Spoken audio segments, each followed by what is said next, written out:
గాసిప్లు ఎక్కువగా రాజ్యమేలుతున్న టాలీవుడ్ గ్లామరస్ ప్రపంచంలో నటీనటుల జీవితాలు తరచుగా తెరిచిన పుస్తకాలలాగా ఛేదించబడతాయి.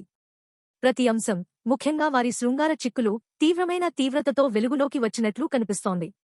టాలీవుడ్లోకి ప్రయాణం సింప్లిసిటీతో గుర్తించబడినప్పటికీ, త్వరలో ఆకర్షణీయమైన ఆఫర్లతో దూసుకుపోతున్న వర్ధమాన తార వర్షా బొల్లమ్మలోకి ప్రవేశించింది. ఈ సుడిగాలి మధ్య ప్రముఖ నిర్మాత, యువ మరియు డాషింగ్ హీరో బెల్లంకొండ గణేష్ బాబుతో ఆమె శృంగార ప్రమేయం గురించి గుసగుసలు మొదలయ్యాయి. బెల్లంకొండ గణేష్తో వర్ష స్క్రీన్ను పంచుకున్న స్వాతి ముత్యం చిత్రం సెట్స్లో వారి ప్రేమ కథ వికసించిందని ఆరోపించారు.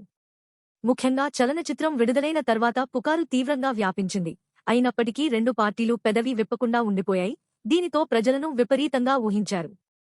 ఇటీవలి కబుర్లు తీవ్రమయ్యాయి. వీరిద్దరూ త్వరలో నడవడానికి సిద్ధమవుతున్నారని సూచిస్తున్నారు. నిర్మాత బెల్లంకొండ సురేష్ స్వయంగా అధికారిక ప్రకటన చేయబోతున్నట్లు పుకార్లు కూడా సూచిస్తున్నాయి.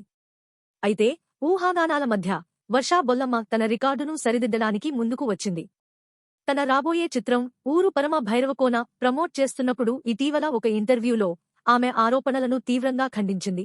శృంగారం అనేది నిరాధారమైన గాసిప్ తప్ప మరొకటి కాదని పేర్కొంది. కేవలం యాదృచ్ఛిక ఎన్కౌంటర్లు సంచలనం కలిగించడానికి ఒక పరిమితి ఉంది అని ఆమె వ్యాఖ్యానించింది. కాఫీ తేదీలు మరియు రహస్య రెండజోస్ యొక్క కథలను తొలగించింది. స్వాతి ముత్యం నుండి నేను గణేష్తో కలిసి అడుగులు వేయలేదు మరియు ఈ పుకార్లలో నిజం లేదు అని ఆమె ఎడతెగని ఊహాగానాలకు ముగింపు పలికి నిర్ణయాత్మకంగా ముగించింది.